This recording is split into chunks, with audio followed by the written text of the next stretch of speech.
Adam Mockler, welcome back to Mea Culpa. Great to see you, my friend. Hour goes by just way too quickly, so I'm going to jump right into it because I got a million questions for you. All right, so Adam, I said, okay, so what does Trump's raising of the East Wing to build that big, beautiful ballroom say about the administration's priorities, as well as the disregard for history and the function of the White House? Yeah, all of Trump's priorities seem masturbatory and gluttonous, to say the least. It's all what he wants to do, while the American people are suffering. I mean, I've been doing a lot of research for these debates, and Black unemployment in particular is skyrocketing, which is usually an early indicator in a weakening economy. And now unemployment among my generation is skyrocketing, which is also an early indicator because younger people will get laid off first. And unemployment overall is beginning to rise. Things are not going well in the economy right now, and Donald Trump would rather focus on, tearing down the White House. It's definitely very he's doing it for his own ego. He wants to be seen as a builder. I think he's really desperate to leave a mark in any way he can. He's obsessed with being seen as the peacemaker, the only president who can make peace, even though that fell through. He's obsessed with leaving his mark on the White House, on this, on that, and his priorities are all in the wrong place. It's pretty embarrassing. Well, okay, so leave your mark on, I guess, history of America. You have the 250th anniversary coming up. He's going to be featured, his image, on both sides of commemorative coin. You have a member of the House of Representatives that wants to introduce a House resolution to have Trump's image carved into Mount Rushmore. We have this gigantic image that's draped over, I think it's one of the federal buildings that is there in D.C. On top of that, you're going to be building, because he has another resolution in, to build the Arc de Trump to rival the Arch de Triomphe that will sit somewhere facing both the White House as well as the Lincoln Memorial. I can go on and on about the various different things that Trump has done, that his acolytes want done, all within which to honor him in a manner that I don't think any other president in history has asked for. Yeah, it is. It reminds me of the Mar-a-Lago Accords. Did you hear about that? When he placed tariffs on every single country, him and his advisors had this theory that they could use these tariffs as leverage to get the leader of every single developed country over to Mar-a-Lago. He didn't want to do it at the White House. He wanted to do it at Mar-a-Lago so he could do the Mar-a-Lago Accords and reshape the global economy. Obviously, none of this manifested. His tariffs have been a mess. He hasn't really gotten anything out of them, but it shows you his mindset. He wants to do something historic, and he's the announcement president. There's this really interesting, double standard that happens where Donald Trump gets to make an announcement. He gets to sell that announcement, and everybody only knows about the greatness of the announcement. But then it falls through in the days following. Just think about the recent ceasefire where they were putting him on magazine covers and then it fell through. Meanwhile, with Democrats, we don't make the announcement. Biden never talked about any of the good stuff. We just focus on the fallout of it. So with Afghanistan, he could have been like, I just ended a war that was taking place for 20 years. Instead, we only heard about the fallout. So, Republicans seem to be better at selling, as Mark Cuban says. Democrats need to learn how to sell. Yeah, I mean, it's one big gigantic marketing scheme. So let me ask you this. How does the construction of an opulent ballroom, because it's massive. In fact, it's more than 3 times the size of the White House itself. How does this construction of an opulent ballroom reflect Trump's obsession with legacy over the real needs of governance? It's a vehicle for corruption. That's how it reflects it. It reflects it so perfectly because what he's done is use this ballroom to funnel money into it. He's created all of these different buckets that people can funnel money into, like his Trump coin, his other crypto coin, World Liberty Financial. And then after people funnel money into it, he gives them favors. So what you've seen is him sue multiple people. He's sued multiple media organizations. He's sued YouTube.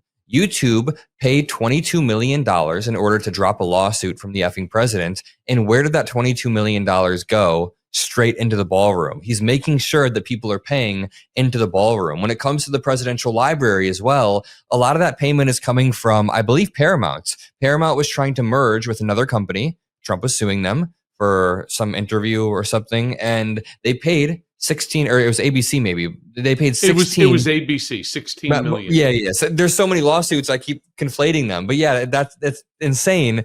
ABC paid 16 million into the presidential library. Yeah. Right. It was 15 million to the library, 1 million for legal fees to pay the lawyers. I mean, and that's only one. CBS did another. You had a bunch of schools that also were required to pay in. You have to admit, it's it's unique, to say the least. It's unique in its corruption. I mean, there's a story that I always go back to. There's a New York Times article that talks about how Hillary Clinton in the early 90s, when her and Bill took office, there was a months-long scandal because she made $100,000 off of cattle futures a decade prior. A decade before the Clintons took office, Hillary Clinton made about $100,000 off of cattle futures. This was a months-long investigation and scandal in the 90s. Today, Melania Trump met with Jeff Bezos and got a $40 million Amazon deal. Donald Trump cuts, deals with foreign leaders with jets, and he wants to return us to this pre-constitutional order where he can just be so transactional that he acts like a king, and it doesn't even make the news. It doesn't make the news. Think about the double standard. Hillary Clinton in the 90s had a multiple month-long news cycle. Meanwhile, most Americans don't even know about the $40 million book deal. It's like, what the hell? How do we get the word out there? Well, by the way, in all fairness, too, both Michelle Obama and Barack Obama were given, what was it, like $100 million or $60 million by Netflix, within which to produce shows for cable, for their streaming service. I'm not sure that they've actually accomplished a single Netflix program. What year did that happen? Wasn't that after? No, it was like 3 years ago. 3 years ago. There's a difference. When they're out of office and they're doing like random stuff like that, I understand that. I mean, it's still a little bit weird, but Donald Trump is in office and Melania met with Jeff Bezos at the White House. Like the incentive structures there are just so different. It's crazy. Big time. Meanwhile, going back to this East Wing demolition and the extravagant construction, if there's a ballroom that's needed, sure. If we could get various other companies to pay for it, I have a problem with that, but willing to take it. The part that I have a real problem with, more than anything, is Trump's messaging on fiscal responsibility versus the spectacle that's going on right now. Because I see this as a massive, massive spectacle. I see it as just an aberration from and an abdication of fiscal responsibility as you shut down the government. All of a sudden, went from $200 million to a $300 million ballroom. And I assure you, by the time they finish, that ballroom will be $500 million. Yeah. And remember when Trump went on that really long the tantrum on True Social about the guy who was mowing the lawn or whatever. Or no, he was pushing a wheelbarrow and he scratched the sidewalk. This shows where Donald Trump's priorities are. He's like a grumpy old man in the White House yelling at kids on the front lawn. And he's not fixing the trade war that he started. Right now, our farmers are getting cooked by China because China and Argentina are undercutting all of our soybean farmers. It's awful. And Donald Trump is sitting there quite literally throwing tantrums about a ballroom in a presidential library. Yeah, I mean, I'm blown away. In fact, I don't believe that plans have been submitted to any agency. I know that there are obviously architectural renderings. I don't even know if there are actually construction plans that have yet to be reviewed, approved, budgeted, allocated. What happens if hypothetically some of these organizations, Meta, Amazon, NVIDIA, whoever it might be, that have agreed to each put in X amount of dollars to build this ballroom. What happens if they renege? Who ends up paying for it? The American taxpayer? Again, during a government shutdown when people can't afford milk and they can't afford beef, considering beef is up like 50%. They can't afford their medication. Now what? Yeah, and it kind of shows in and of itself, it's a big problem that all of these companies are tripping over themselves to try to invest X amount of money in Trump's ballroom because they know how uniquely transactional he is and that he will give them something in return. This type of quid pro quo is not normal for the president of the United States to be doing with random companies.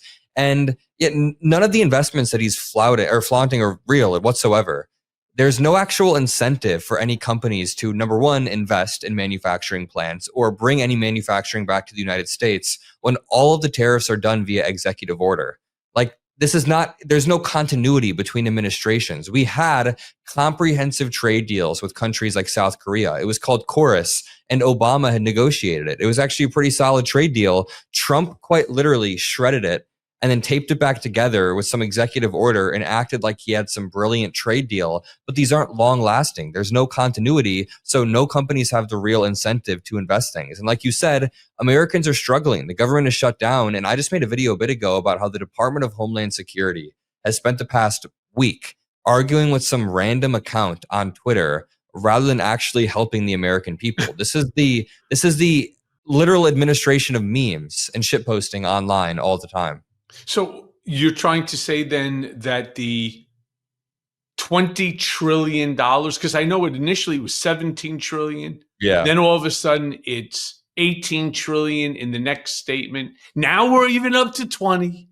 We're up to $20 trillion, right? I mean, of investment that's coming into the United States from foreign countries and from foreign entities. So you don't believe that $20 trillion is real. And again, I want to be clear. Not million, not billion, $20 trillion. No, there's this indicator called real fixed investment into manufacturing. It shows how much money is pouring into manufacturing plants in the United States, and it's down since Trump took office. Again, companies don't actually have the incentive to execute on these investments. There needs to be some sort of enforcement mechanism. And it can't just be more tariffs because that's just toothless at this point. There needs to be some sort of enforcement mechanism beyond that. And there doesn't seem to be any enforcement mechanism. I mean, the tariff rate between the EU and the United States, I believe as a whole, was like 1.5 before Trump took office. And now it's like 12% and he's flaunting that as a win, but it's not. It's an incomprehensive, it's number one, an incoherent plan, but it's not comprehensive. Trade deals are comprehensive. There's so many moving pieces and spinning wheels between countries. You can't do 90 deals in 90 days. And if you look into the $18 trillion claim, now it's $20 trillion, but on the White House website, they actually claim it's $8.8 trillion, right? You dig deeper into that $8.8 trillion and they're counting insane numbers. Like with Qatar, they're saying that Qatar is investing $1 trillion, but their entire GDP is like $250 billion. With I think it's India, like 400. I think it's like $400 billion is their GDP cutter. And what are they going to do? 3 years worth of GDP? Yeah, and then with India, they're saying that India invested $500 billion, but you look into that and they're just counting bilateral trade between countries that already exist. So this is status quo trade that they're now trying to recategorize as investment to have these massively inflated numbers, but it's not manifesting anywhere. Now, what I will say is inflation hasn't gone up as much as you think it would. I think the tariffs haven't really been in place for that long. The Liberation Day tariffs only just went into effect on August 7th because he kept delaying them. But I mean, it's starting to manifest, and you'd think that the inflation would be higher, but I guess we'll have to see. So, look, you're a smart young man. Let me ask you this question because I don't know the answer to it. And actually, I've spoken to quite a few people, and they don't know the answer to it either. The $20 trillion that Trump claims has come into the United States already from these foreign countries, these foreign entities. Is that part of the 17 trillion that Trump claims is on some tariff shelf? Or is that something separate? I think that when he's claiming, well, I'm not sure. I was referring to the $18 trillion. I understand. And it's just a question. He talks about $20 trillion of new investment, manufacturing investment. Is that part of the 17, 18 trillion that he claims is on a tariff shelf, or is it separate? Because combined, that would be $38 trillion. Mind you, the entire GDP of America is $28.2 trillion. So this would be $10 trillion more than the GDP of our country, which is 2.4 times greater than that of number 2, China. That would take us out of debt, essentially. Like what this guy is claiming is that he would take the entire country out of debt with one swoop, but we see that the month-over-month deficit rate is continuing to be at the same rate. We had like one good month randomly because of some outlier, but overall, the deficit is still increasing and the debt it's insane.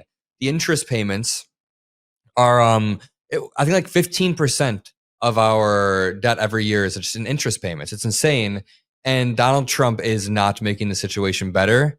He claims that he has, I think what's happening is he keeps on inching the number up over and over. So if you go back, at first it was like 8 trillion that he claimed. Then it was 10, then it was 12, then it was 15, then it was 17. I think he's trying to inch it up to 20, but I'm not sure. It's not coherent at this point. Even his own White House website contradicts him.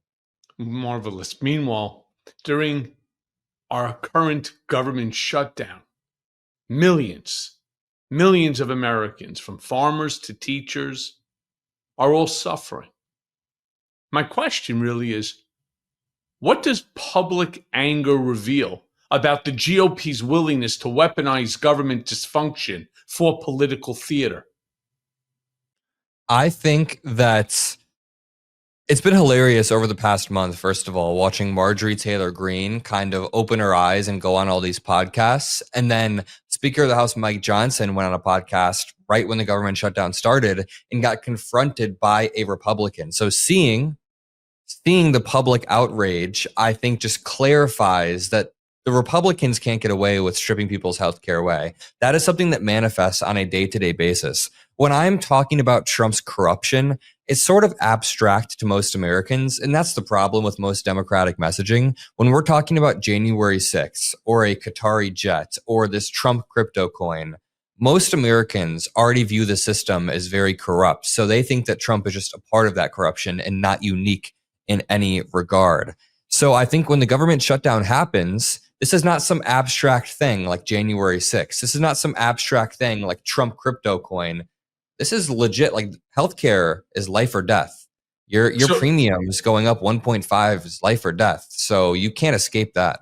So this is nothing like a Trump guitar or a Trump watch, or now again Trump vodka. Some of these real estate deals that all of a sudden have taken control of, well, not Donald himself, but rather his eponymous company. That tears away the fabric of America when he's doing that. Like long term, that rips apart what America is supposed to be, but it's more abstract and it's more frog boiling in the pot, and the pot is slowly getting hotter and hotter and hotter. But when you're stripping people's healthcare away like that, that's throwing the frog in the pot, and people are going to be like, ow, what the hell? That really hurt. And it's because of Republicans. It's because of the people who are in power right now. So, okay.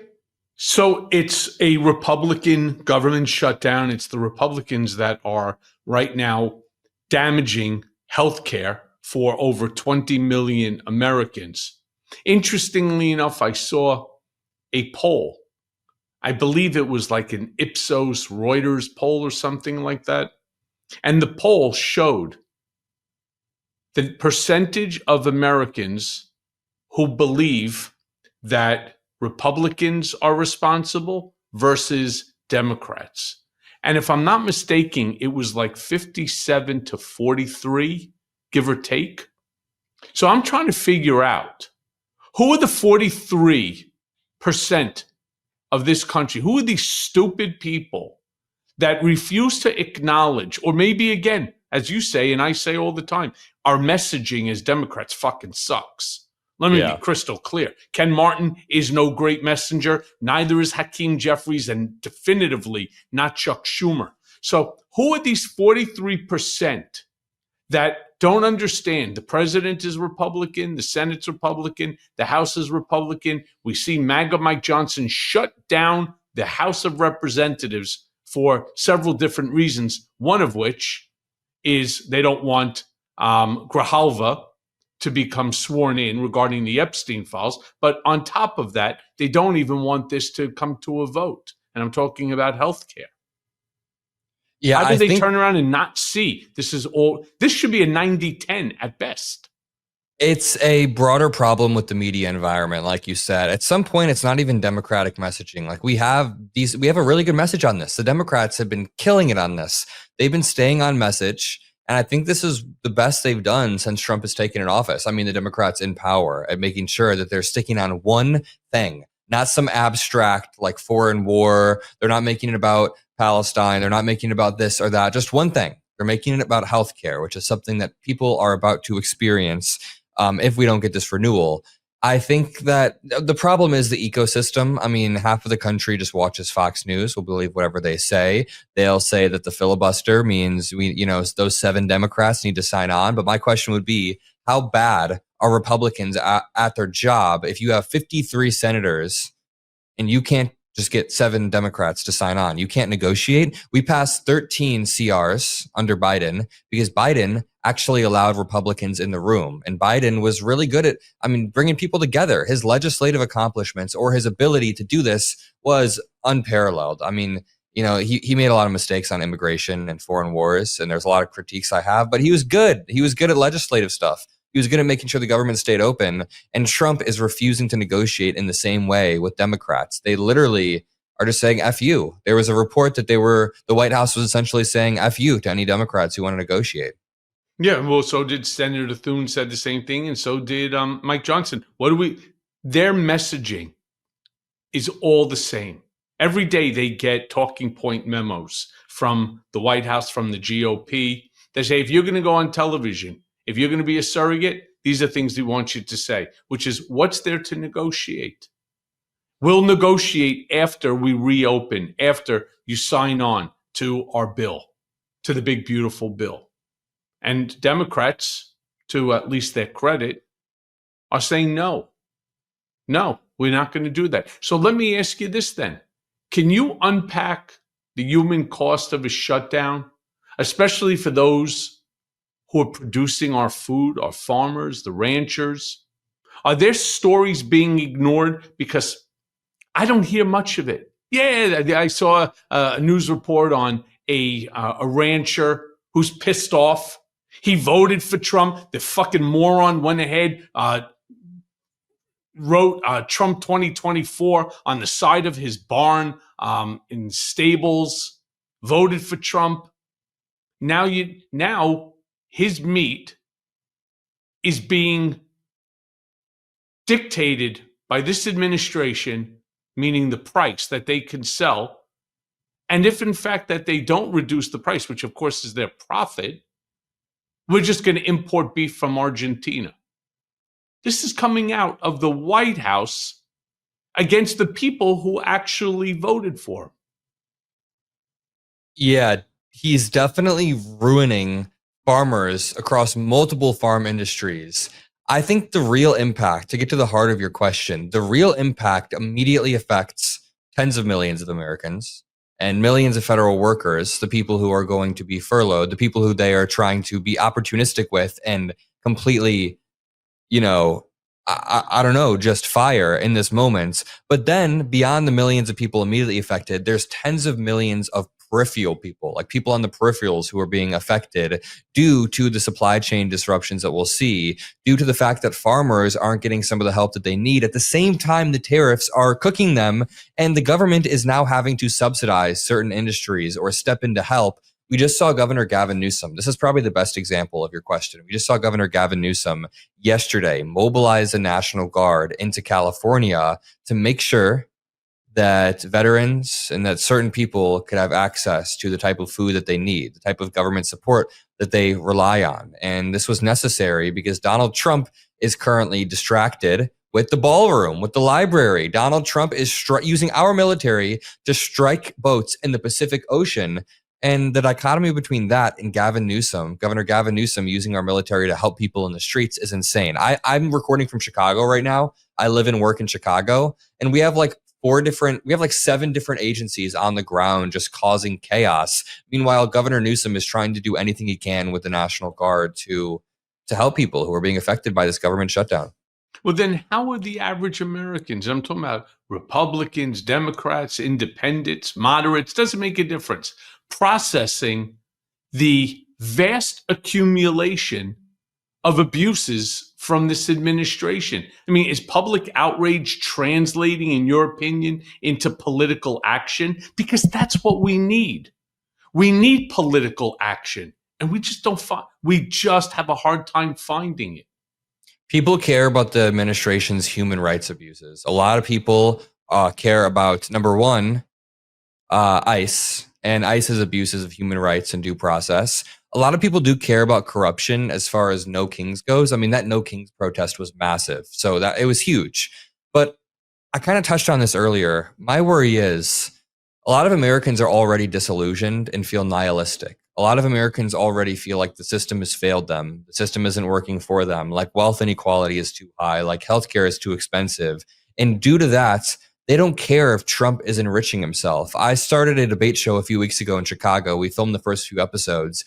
And I keep talking to these young Trump supporters, like over and over, these younger Trump supporters. And they say, we don't really care if the president's getting hundreds of millions to billions of dollars. How does that affect us? He's making America great again. We think every politician is corrupt. Then they'll bring up Hunter Biden or Nancy Pelosi. So, I mean, people are quite nihilistic, and I'm worried that the average voter doesn't understand the scale of the corruption at play.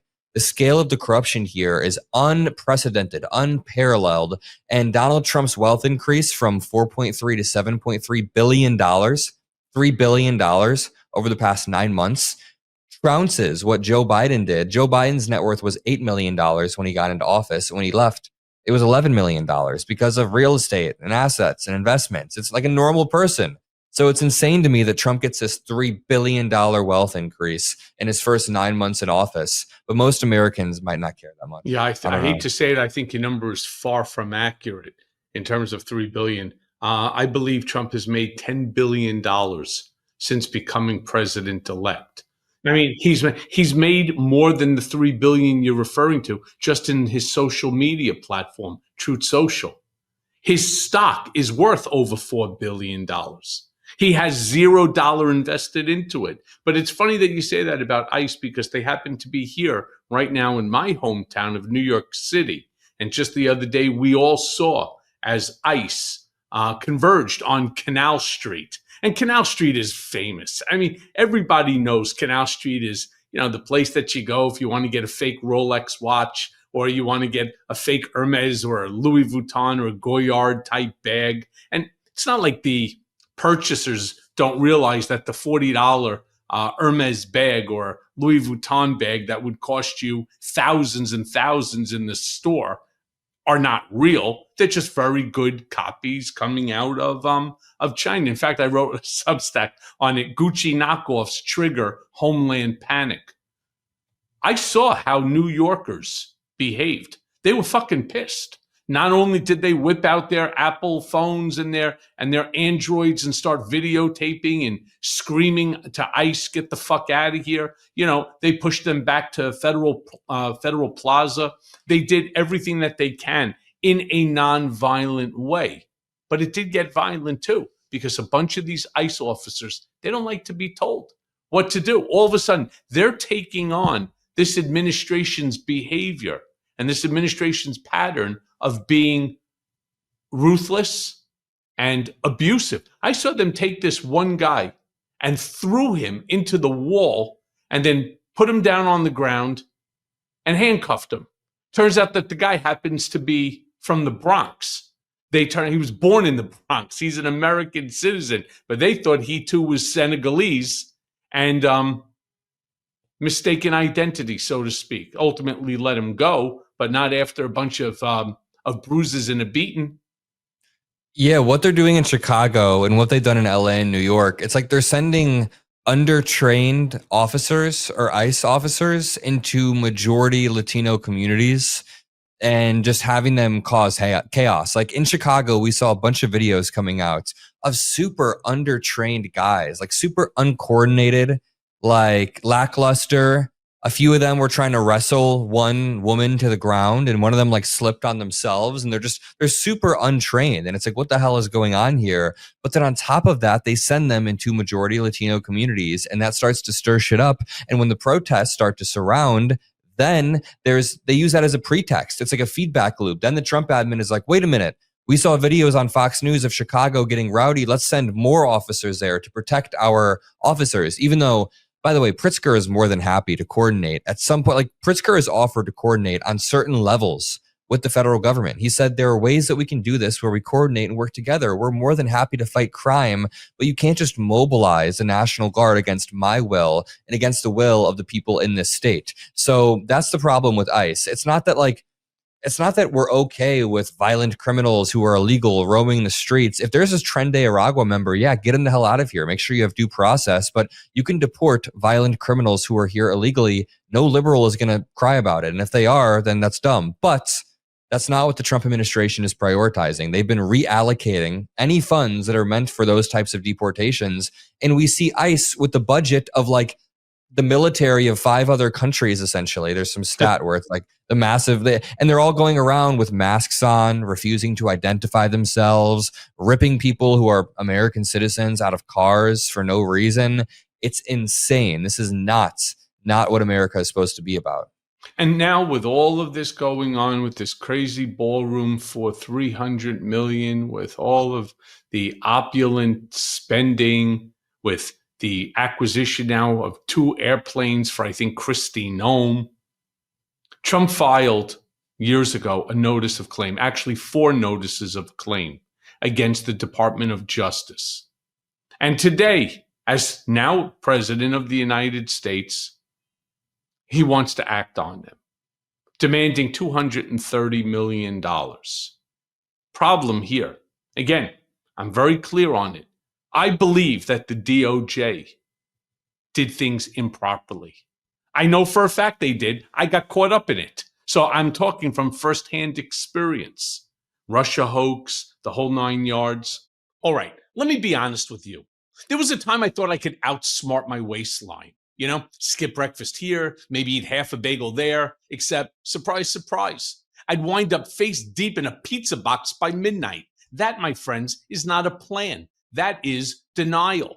Now, look, we've all set health goals: lose weight, exercise more, eat better. But without a plan, they fade. And that's where Prolon comes in.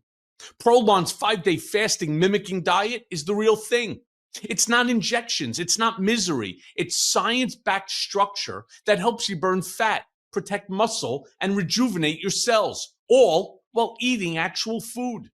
And now they've leveled up with Prolon Next Gen. It's cleaner, more convenient, more flavorful, with 100% organic soups, teas, and ready-to-eat meals. Look, no matter the season, when I'm craving a real reset, Prolon is the only nutrition program that works for me. It's convenient and backed by Nobel-winning science. And you know what? It works. You'll actually feel the difference.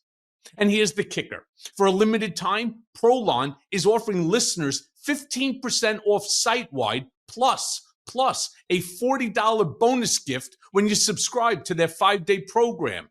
So just go now and visit prolonlife.com/mea culpa. That's prolonlife, prolonlife.com/mea culpa to claim your 15% discount and your bonus gift. Do it now. Trust me, your body will thank you. I'm not so sure I agree, at least entirely, with the claims on Mar-a-Lago, considering there was a valid search warrant. But the problem that I see here, and I think a lot of Republicans have said the same thing, you did file your notice of claim on time. That's when you were not president. You were just a citizen, which is correct. But you are now the president of the United States, and the institution that you're suing, you now control. In fact, not only do you control it, but the 2 people who will be responsible for determining what happens are You're both former defense counsels that you now brought into the DOJ with these high positions. How, Adam, would you say that this sort of absurdity reshapes our understanding of power and accountability in DC? I mean, Donald Trump's entire interaction with the DOJ has been bothersome. And I've gone on a lot of right-wing shows over the past few weeks. And every time I'm on these right-wing shows, whether it's like Abby's show, Newsnight, whether it's other debates, I keep trying to ask them, what's the parallel between Donald Trump's Pam Bondi tweet that was meant to be a DM, where he names 3 people, and 2 of those people have been indicted?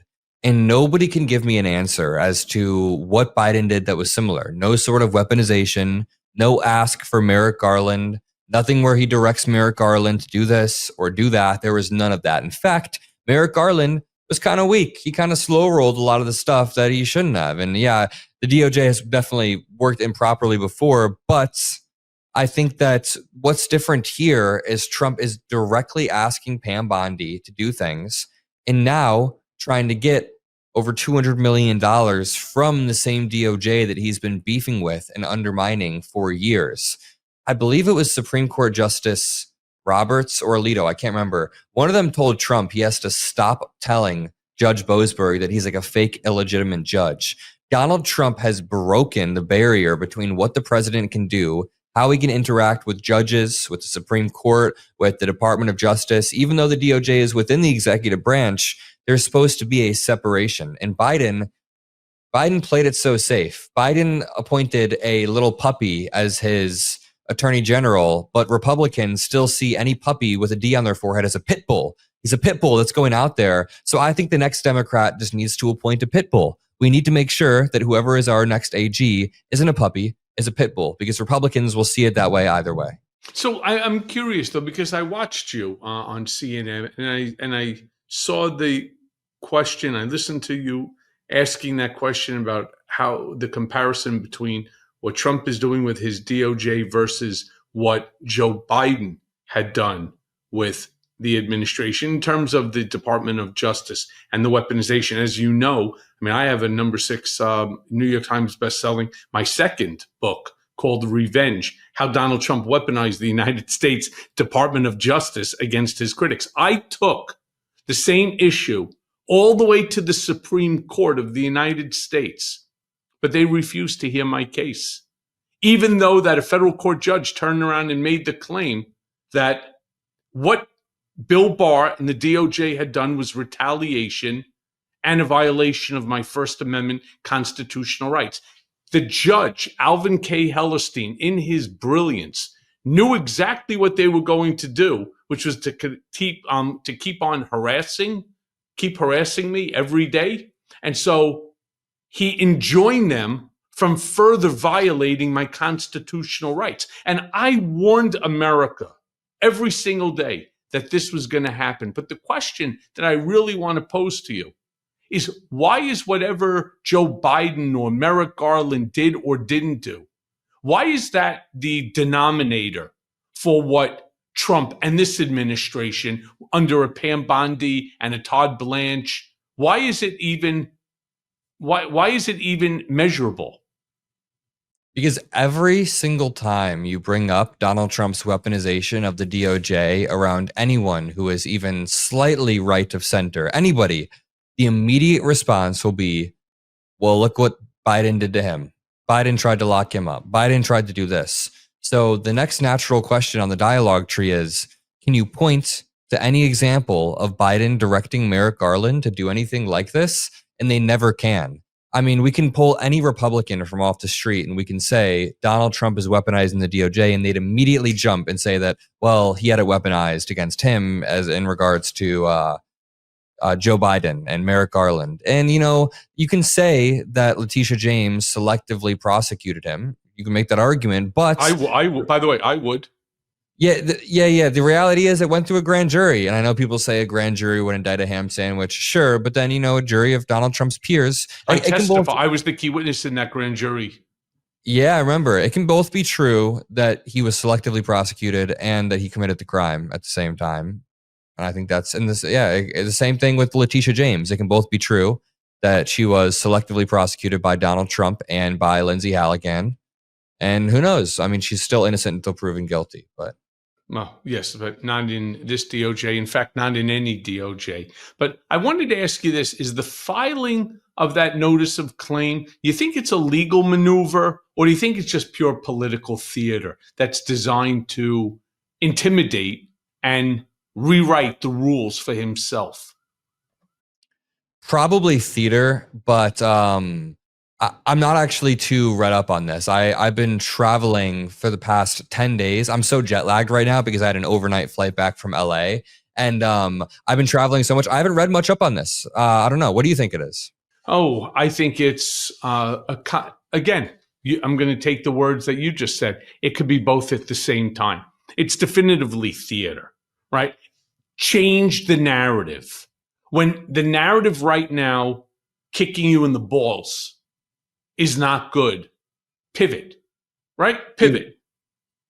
You know what a really good example of that is? Sorry to cut you off, but a really good example of what you're saying is after No King's Day, Trump posted that video where he was pooping all over people's heads, including Harry Sisson. You know what I'm talking about, obviously? Sure. Of course. How would you not know? That is the perfect example of narrative control. So for 12 hours, Trump lost the narrative. In the headlines, it was no kings. He had no narrative control for 12 hours. People understood that the American people were angry. So in his mind, he was like, what's the most outrageous possible thing I could post right now? What would pull all of the attention back to me? And that's what he posted. And that's exactly what you just reminded me of. Yeah, and that's exactly what it is. So yes, while there is political theater and narrative control, he does believe that the Department of Justice was weaponized against him. And I believe the whole thing with the Russia hoax, absolutely. James Comey, John Brennan, I believe that they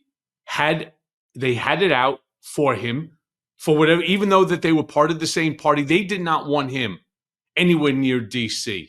And James Comey took an act. That's just my opinion. And it's also some of the research in my book, Revenge. But it's a combination of both. But the spectacle, the narrative control, I think that dominates every single aspect.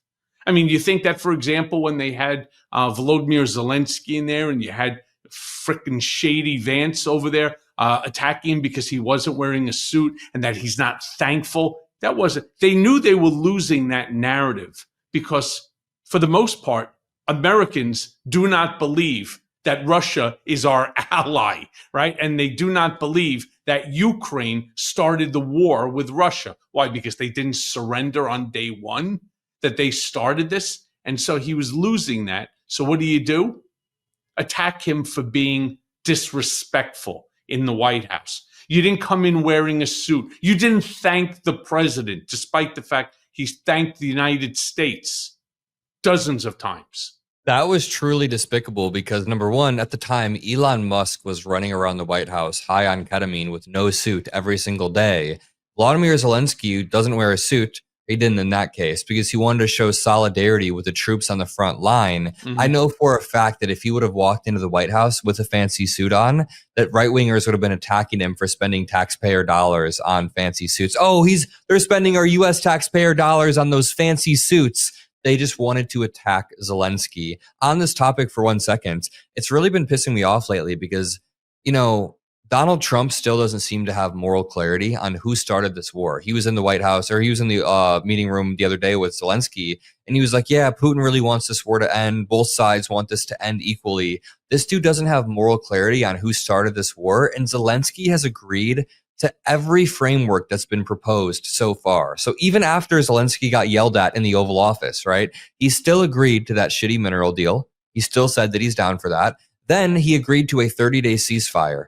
Zelensky said, I'll put down my arms for 30 days. Sure. Putin didn't. Putin kept firing. And then Zelensky said, sure, I'll meet with Vladimir Putin. Of course, I'll do a meeting. Putin didn't. Putin never showed up to the meeting. So time and time again, Donald Trump rolls out the red carpet and thinks Putin is acting in good faith and has no moral clarity. And Zelensky is the one who's acting in good faith the entire time. It's mind-boggling. And this one really infuriates me. I don't know why this one in particular, because it should be so obvious for the president of the United States to see what's going on here. and yet it's not. He sits there mumbling and bumbling in the Oval Office, and it's like, Jesus, I don't know. It's not his fault or his fault alone. Think about Barack Obama. Think about even Joe Biden. Now, Barack Obama has always been a reader, right? I mean, I spoke to Scaramucci, who would say he never saw Barack Obama without an open book in his hand because they went to Harvard Law together. Trump doesn't believe in memos, in reading memos. So how about one of these sycophants, these enablers that are in his inner circle right now? How about take that memo and how about condense it down and discuss with him so that when you make a claim that we have $18 trillion on a tariff shelf, that you understand that there's no such thing as a tariff shelf.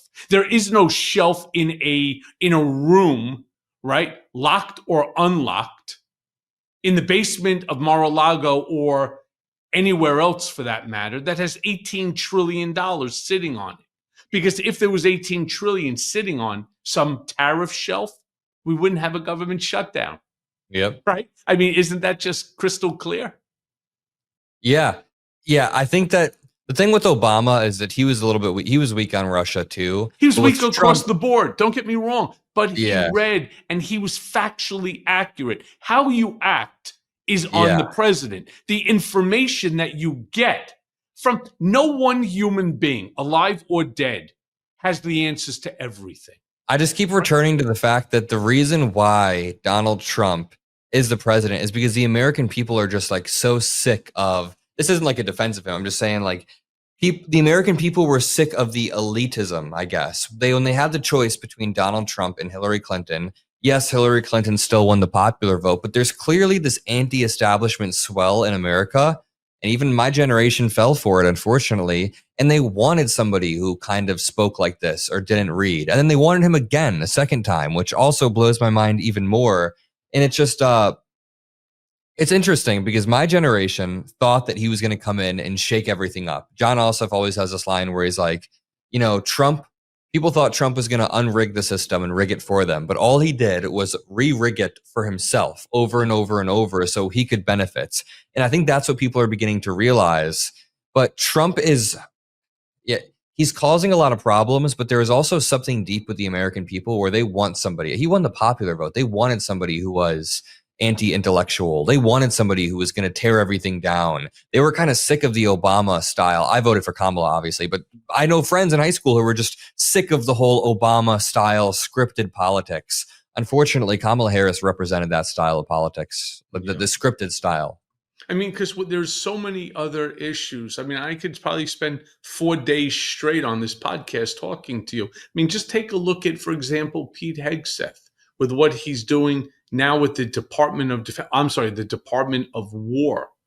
Pentagon just made moves that will now limit contact with Congress, will also restrict journalists for anything that Pete Hegseth determines is not something that he, in his infinite wisdom, wants to be released to the public. I mean, what does this tell us about the state of our democracy as well as transparency in 2025?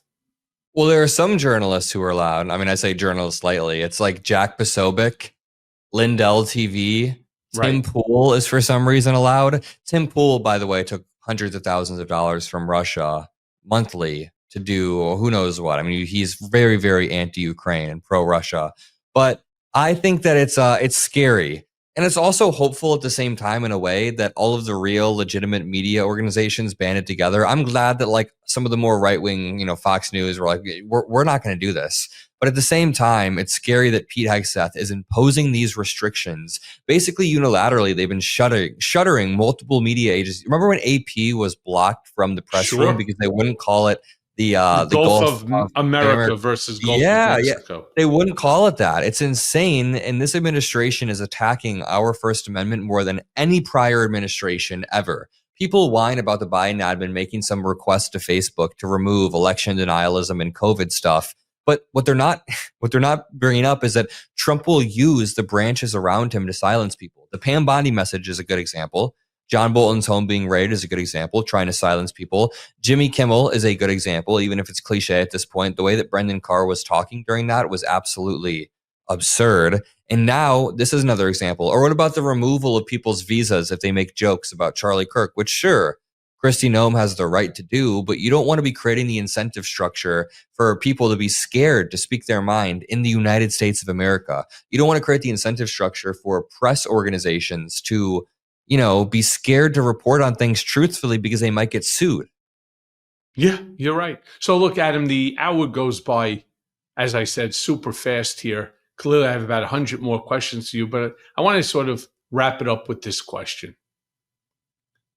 When we consider all of the threads together that we spoke about, and there's so many more, the shutdowns, the ballroom, the DOJ claim, the Pentagon secrecy, the gerrymandering that's going on, the attacks upon immigrants and small businesses. What does this tell you about the fragility of American institutions under concentrated power? And what do we need to do? Specifically your generation, largest voting bloc in America right now. What do we need to do to get it back? I think beyond the fragility of our institutions, which has been proven by Donald Trump's ability to come in and tear down the guardrails, I've also learned a lot about the resilience of our institutions. So I kind of want to touch on both because our institutions are quite resilient. And I know I'm saying that early in his term, but I do have hope that someday my generation will kind of be handed the keys to these institutions and be able to repivot them back to where we want them. But regarding the fragility, man, it just makes you realize how most of this country was built on unspoken norms rather than written rules. Unspoken norms as in, it was kind of implied that you shouldn't do this or shouldn't do that. But there's no actual enforcement mechanism if the United States president wants to do this or that. There's no actual way for judges or justices to enforce these things because the president can actually appoint loyalists to these administrations. It also shows you the fragility of science, the advancement in science. Science is very iterative in the sense that it builds off of each other decade after decade. The breakthroughs that we had in the 50s led to breakthroughs in the 80s, led to breakthroughs now.